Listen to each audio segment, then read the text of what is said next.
Welcome to the mbaMission podcast, where every week we discuss different MBA application components and give our expert guidance on everything business school admissions related. Hi, this is Harold Simansky with the mbaMission podcast. And today we have one of our most senior consultants here, our executive director, Katharine Lewis. Hi, Katy. Harold, how are you? Good. Nice to see you. Katy, you are out in California. Is that right? Yes, San Francisco. Then how's the weather out there?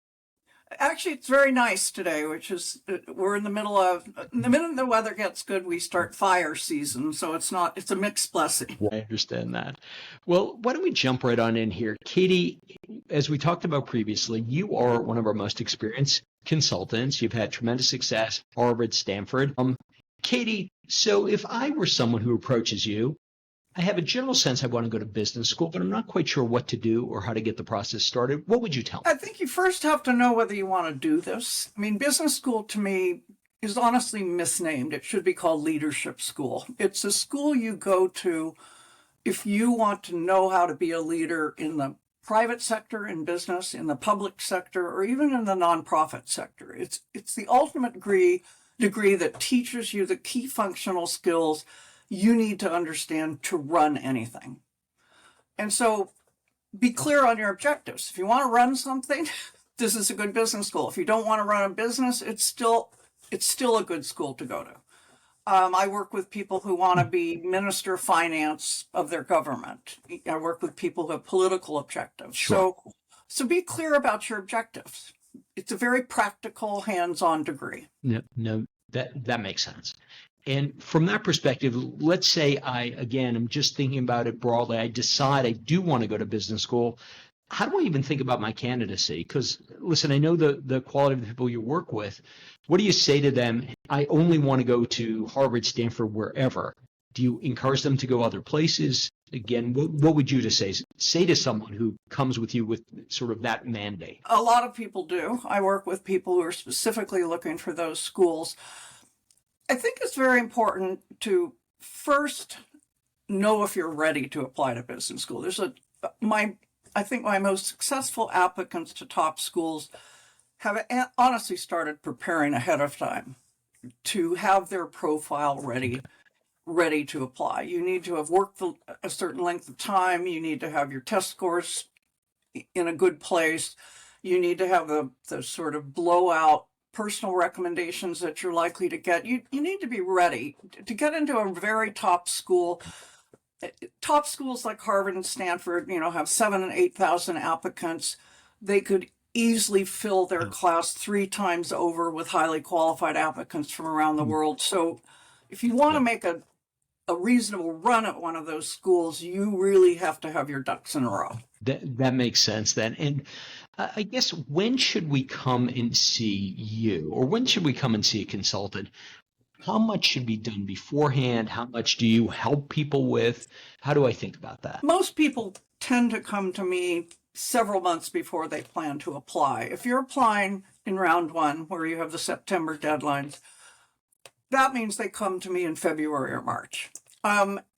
Typically, the clients that I often work with the best have come to me 6 months earlier, and they check in with me. I'm very clear about the kind of steps they need to take before they're ready to work with me. And so often by the time we reach May, which is when our round 1 application season starts, I'm fully booked with clients who are ready to go. The one thing you don't want to do is start working on your applications in May and still have to do your testing. You haven't visited schools.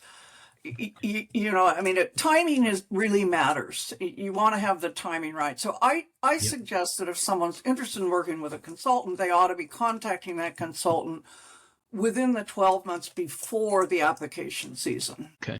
That makes sense. And it sounds like some things to do beforehand is obviously take your tests.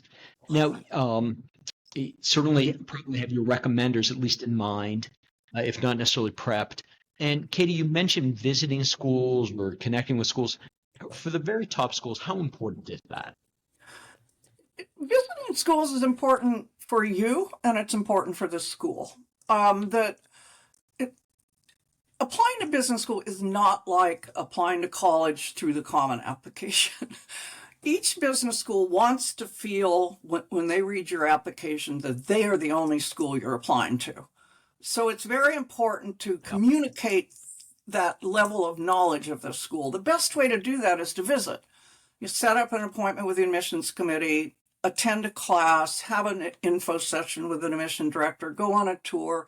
I always tell my clients to reach out to friends of theirs in the business school and try to tag along to a second class with them and take copious notes. Most schools have essays that ask, why do you want this school? And the more you can answer that by pointing to the class you attended, the students you talked to, the conference you went to, the more successfully you communicate your fit with that school. On the flip side, business schools also note whether you have visited their school. I remember when I was in admissions, we might really want a candidate, but if we noticed they had never visited us, we often would waitlist them because we felt they were probably leaning towards some other school. So some schools pay a lot of attention to these contacts. You can also do webinars online. You don't have to do personal visits. And you can also attend info sessions in your local town if they pass through. Very often admissions people remember people they meet on their traveling visits more than the ones they meet on campus. So this is an opportunity, and I strongly urge that you do it. You do visit schools. That makes sense. And then do you use the information you gathered from your visits, do you use it in the application itself, or is that something that they're going to know? Sometimes you might say, gee, you were blown away listening to Professor so-and-so talk about XYZ, or you had a great talk with a student in the second year class about such and such club. So you can, it just shows you've done your homework. This is also very important for you because, I mean, business school is a big investment. You're investing a lot of money and you're investing in a lifelong network. So the best way to get a sense of what the school and the culture's like is to visit it. It's also honestly fun. It's really fun to visit these schools. It makes you excited about the process. It's, it's way more fun than studying for the GMAT. And so I ended up going to business school because I spent a day visiting someone at Harvard Business School. I had no idea what a business school class would be like. And so it's really valuable part of the process. No, that makes sense. That makes sense. So Katy, let's assume that I've taken my test. I've visited the school. At that point, I come to see you. I feel like I've got everything that I should do beforehand. I have done that, and I come to see you. Well, how would you then guide me? What would you do, and how should I again continue to think about the process? The first thing I do, certainly when I do consultations, is I would analyze your profile. And as I said, business schools are looking for leaders. They're not looking for academics. So they're going to look at you pretty holistically. They're going to look at three big areas. The first is grades and scores. They want to know you can do the work in the school. They want to know that your scores are competitive, your grades are competitive. That's the first thing. But that's not the only thing. If you were applying to law school or med school, that could be the only thing they'd be looking at. Business schools, because they're looking for leaders, are going to look at two other big areas of your profile. First, they're going to look at your work accomplishments. Where have you worked? How long have you worked? Have you had one job, two jobs, three jobs? How have you advanced? What's your trajectory of promotion been in those jobs? And then finally, what do you want to do? Are your post-MBA goals logically grounded in what you have been doing? Yeah. That's, I would say, a core part of your application appeal. The business schools essentially want to know what's driving you, and they want to know how you're going to be a leader in the future. They're admitting people who are going to be leaders in the next decade or two, so they want to see evidence of that. The third category they look at is, what do you do outside of school and work? Okay. These schools are not counting community service hours. They are honestly, once again, looking for leadership in these activities. Were you someone who actively engaged in your college and changed organizations while you were there? Are you doing the same in the community now that you're working? Are you working in your local community, maybe a nonprofit where you're taking a leadership role, or are you working within your firm to build your firm? let's say you're mentoring and coaching new hires, you're very involved in orientation or interviewing. All of that leadership, I mean, it all comes back to that core issue. Are you a potential leader who's leaving a footprint on the world around you? Evaluating your profile that, yes, you had all those elements, you'd worked a requisite length of time. I mean, I rarely see a top school like Harvard and Stanford ever interview with somebody who would matriculate with only 4 years of experience. If you're ready, then I say, okay, you're good to go. And that's the right time to start your application. I would say a final thing that I usually try to determine is, are you in a good position to ask recommenders to write your recommendations? You may have all of those elements in place. Interesting. But if, for example, you don't have a great relationship with your supervisor, or you haven't been able to do the deal work in your private equity firm that would really showcase you to be competitive, sometimes I actually counsel a client consult to wait a year until they perfect that, because you've got to have those recommenders in place to really cement an application. Yeah, no, that makes sense. Katy, as I think about the clients that I work with, I think one question, maybe it's the most common question, is something along the lines of, listen, I'm working 80 hours per week. I simply don't have time to get involved in my community. I simply haven't done anything. At that point, I'm sure it's something you also see. What do you say to those people at that point? Almost always one can find other ways they're giving back. There's no question that in jobs like investment banking and consulting can be literally, I mean, I was in those jobs. I know what those feel like. You don't have a lot of time for outside, you're traveling all the time. You can't make commitments. In those cases, there are ways you can still set yourself apart. You can get involved in your firm's activities. Maybe, maybe you're getting involved in training, or you're on an employee resource group, you're doing a white paper in a particular new area. There are ways you can demonstrate an impact above and beyond your job within the confines of your company. Alternatively, there may be personal things that you're doing that matter. I worked with a client who did absolutely nothing outside of work. He had 5 younger siblings. He was the first in his family to go to college, and he spent time actively counseling his younger siblings, mentoring them through high school, trying to coach them to go to college as well. So, or maybe you're involved in your church. Maybe it's the business schools they're honestly not judging what you do. You don't have to be on the board of a nonprofit. They're looking for where you, as a potential leader, are following your passions and how you're trying to have an impact. And so there may be many different ways you're doing that are important to you. So if you're doing anything outside of those 80 hours, it could be potentially mined as a distinctive factor that helps your application. Right. No, that makes sense. That makes sense. Yeah, I've also said to my clients, even if you only become the guy who orders the pizzas on Friday night and you're sort of the team spirit person, that in itself is a value add. That in itself shows how you can be a member of the community. One client who did not have any outside activities, she had put together an 8-person house in Washington, D.C. with 7 roommates, and she was the one who negotiated with the landlord and handled all the issues that the sort of administrative issues of running this house. I mean, everybody was paying their own rent, but that was a very differentiating factor. I mean, she had a lot of stories to tell about that. Right. It was kind of her outside activity, but it was also the way she could live economically. Right. No, that makes sense. That's really interesting. Katy, so obviously you work with, again, people very, very really for the top schools here. And frequently we will get clients who say, okay, now I'm ready to write my story, which frequently is not the case.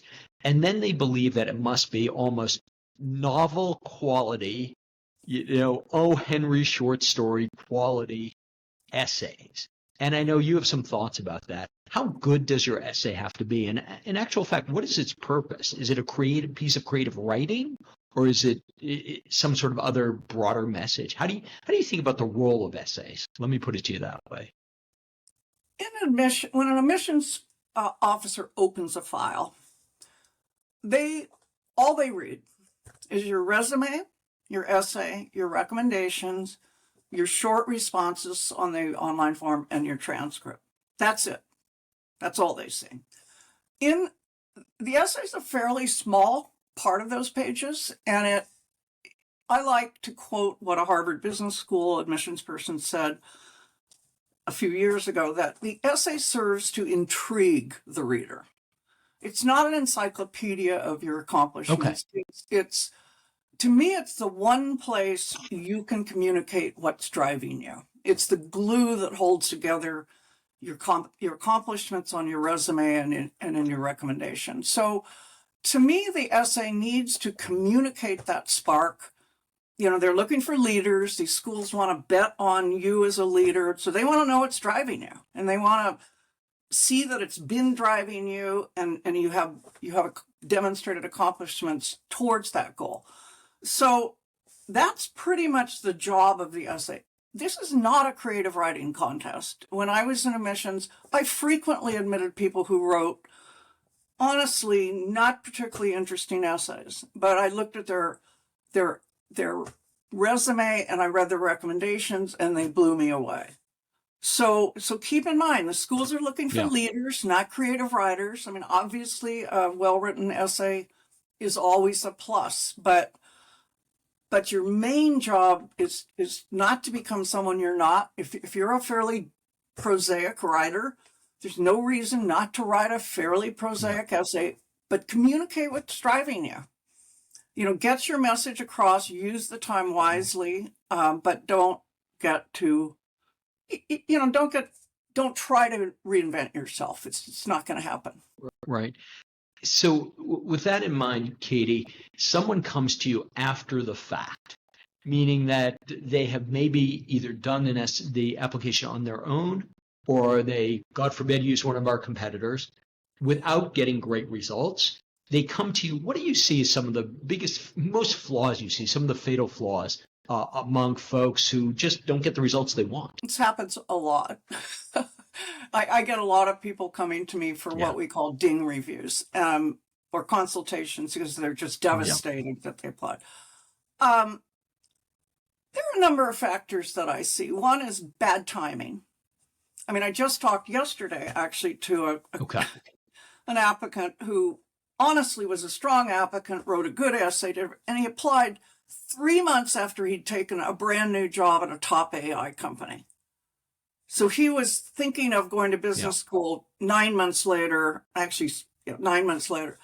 And I told him, and he's a pretty senior guy, he'd been working 4 years. And I said, that is a complete no-no at a top school. A school like Harvard and Stanford Wharton considers it very unprofessional to take a new job at a top company, a career job, and not tell your employer you're also applying to business school.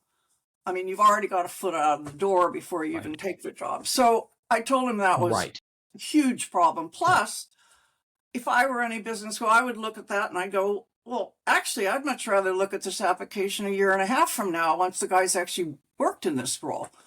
So that's a big no-no. The second no-no, sometimes the essays really miss the mark. That's very subjective, but you can tell. Other times the grades or scores are not even within the ballpark of what this school expects. A fourth thing I often see is the recommendations don't pass muster. They're either very short or they come across as performance reviews. If you want to get into a really top school like a Harvard or Stanford, you need quite simply blowout recommendations. And those schools are looking for exceptional people, and you've got to have letters that communicate the ways you're exceptional. So it's a combination of factors. I actually do quite a bit of consulting with clients who then want to reposition themselves to reapply in a year or two. And so I've seen what strategies Okay. work there. It's hard to reapply at a top school. You've got to wait usually a year and a half or two, because they're not going to touch your application if there hasn't been Right. significant change. You got to have a new job. You have to have a new score. Okay. You got to shake it up, or they're not going to invest another 5 hours of admission time into the application. Yeah, no, that makes sense. Katy, and just to sort of wrap up this episode, though I'm happy to say we're going to have you on other episodes of the MBA Mission podcast, and that is, what does it take to be a candidate who actually gets into a Harvard or Stanford? What are they looking for at the end of the day? Is there one sort of the 30 seconds on, okay, here's who gets accepted and here's why? You honestly cannot dial your way into these schools. And a lot of it's the number. The same exceptional, I work with candidates applying to both these schools all the time. Maybe 4 or 5 times a year, one of my clients gets into both, which is simply an indication of the fact that same outstanding person most outstanding people don't get into both. So the problem with these schools is they have 3 outstanding people for every spot. So to some extent, there's some luck. There's a lottery aspect here. You got to be the right person that school needs. I mean, I'll give you a good example. I have a client who's on the waiting list at one of these schools who's Peruvian. Actually, so it's on the waiting list at 2 schools. Yep. If Harvard needs Peruvians, they may take her, or Stanford. You never know. The schools are trying to create a distributed class. However, the one thing you can do is do your best to create an application that positions you as a distinctive, compelling leader in a specialized way, and just hope, apply to both schools and hope you get in. The other thing, though, that I tell my clients applying to these schools is there are 10 to 12 remarkable business schools in this country, and frankly, even more. And unless there's something wrong with you, you would get a tremendous amount of out of going to other schools. I mean, the Harvard brand is really not that important in terms of learning to become a leader. And that's what you're trying to do with this business school. Right. So don't get too starry-eyed over Harvard and Stanford. I've had people actually go to both these schools and honestly think it wasn't really what they hoped it would be. So it's, don't get blindsided, be open-minded. I always like to tell people that, people like, very famous people have not gotten into schools like Harvard and they've done fine. So you just have to keep in mind that you may have the last laugh. No, absolutely. That makes sense. Well, Katy, thank you very much for joining me today. Very much appreciated. And listen, I look forward to talking with you more on our next episode of the MBA Mission podcast. Nice to see you, Harold. Bye. Thanks for listening to the MBA Mission podcast. Be sure to like, share, and subscribe wherever you get your favorite podcasts so you don't miss an episode. We wish you the best of luck with your MBA applications and look forward to helping you on your journey to business school.